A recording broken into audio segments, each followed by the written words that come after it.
आज मेरे प्यारे बच्चों सभी को नमस्कार मेरी तरफ से।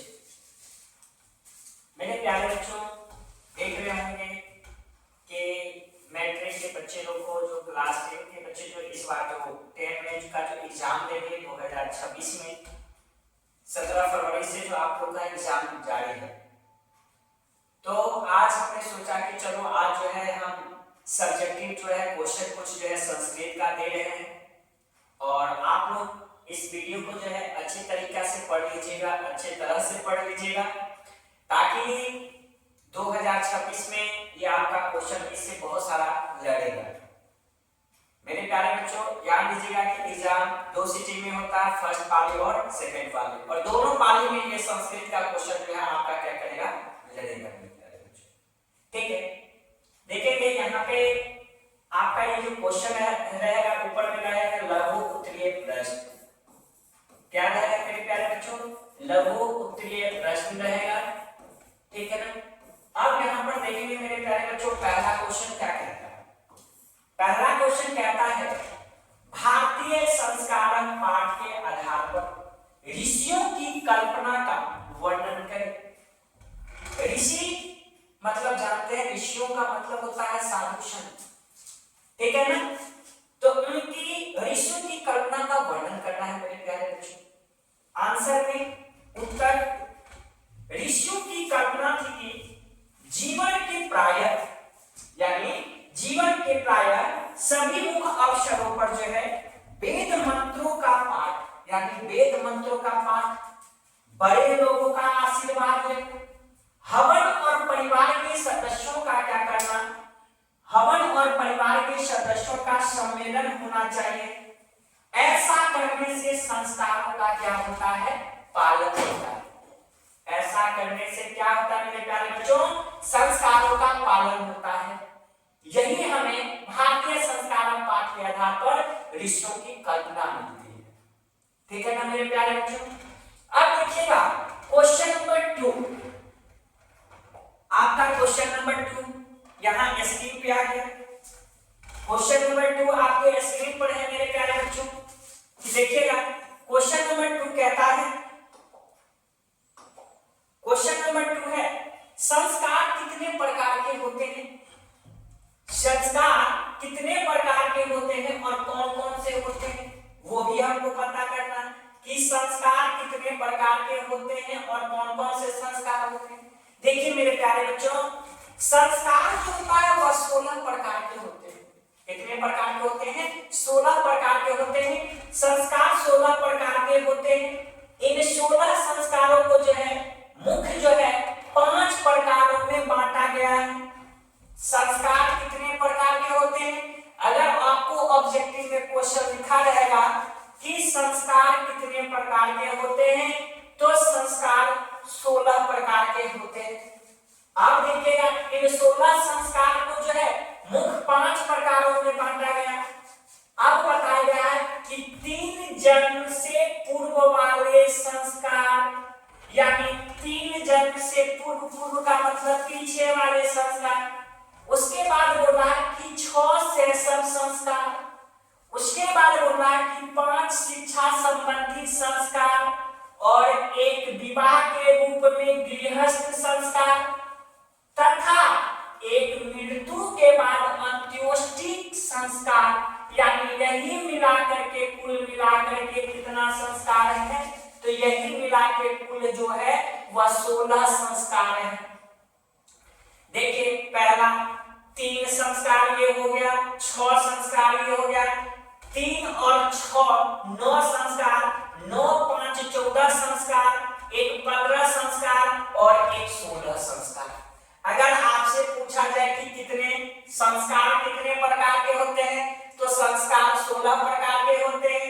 लेकिन याद रखिएगा 16 संस्कार को जो है 5 भागों में बांटा गया। कितने भागों में मेरे प्यारे बच्चों?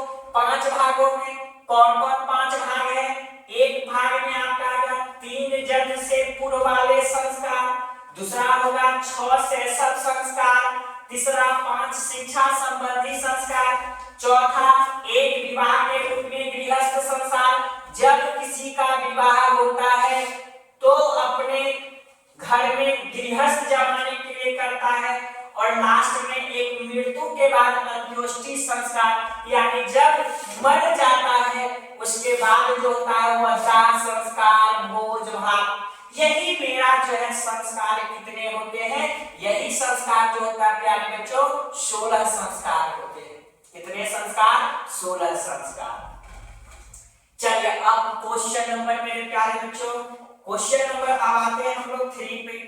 3 में है कि स्वामी दयानंद मूर्ति पूजा के विरोधी कैसे बने, यानी स्वामी दयानंद मूर्ति पूजा के विरोधी कैसे बने।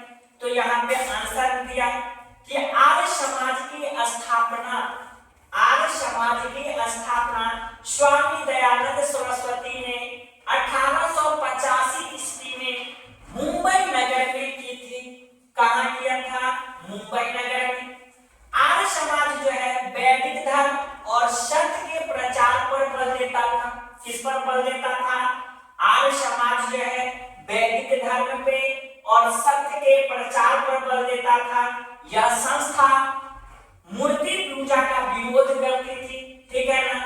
आर्य समाज ने नवीन शिक्षा पद्धति को अपनाया और डीएवी नामक विश्वविद्यालय की समूह में स्थापना भी किया।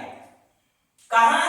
डीएवी नामक विश्वविद्यालय की समूह की स्थापना भी की। आज इस संस्था की जो है शाखाएं, प्रशाखाएं देश विदेश के प्राय हर एक प्रमुख नगर में क्या है? अवस्थित भी है। तो यह मेरा क्या था, यानी स्वामी दयानंद मूर्ति पूजा के क्या थे?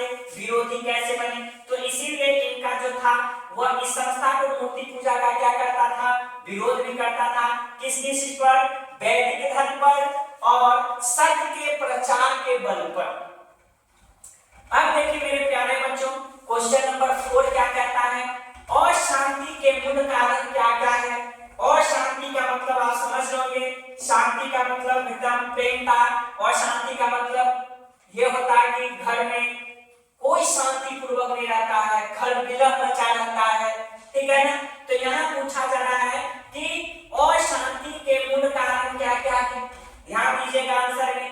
वास्तव में अशांति के 2 मूल कारण हैं। एक होता है द्वेष और दूसरा होता है असहिष्णुता।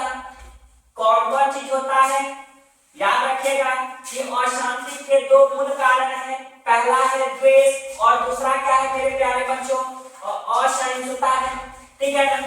याद रखिएगा, एक देश दूसरे देश की उन्नति देख जलते हैं, यानी एक देश जो है दूसरा देश को देखता है तो उससे क्या करने लगता है? उसको जलन पैदा होने लगता है, ठीक है ना। और इससे जो होता है असहिष्णुता पैदा होती है। ये दोनों जो है 2 आपसी बैर और अशांति के क्या है?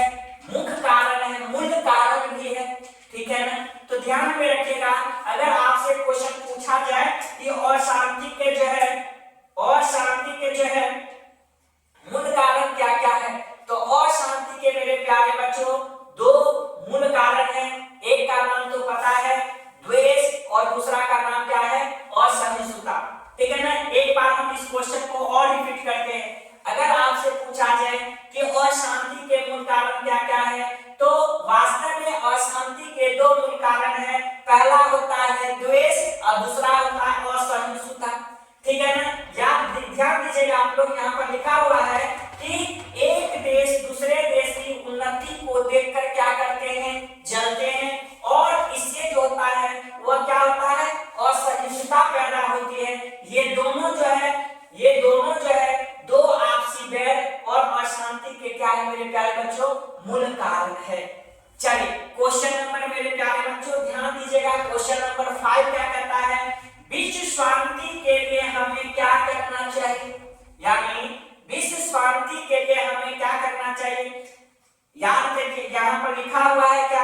यहाँ पे हम आंसर में बता रहे हैं कि केवल उपदेश से विश्व शांति नहीं होती, हमें उपदेशों के अनुसार जो है आचार करना होगा, ठीक है।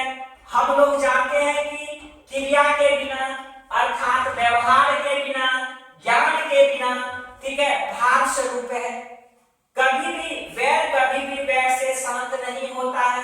हमें निर्वेद, दया, परोपकार, ठीक है, सहिष्णुता और मित्रता का भाव जो है दूसरों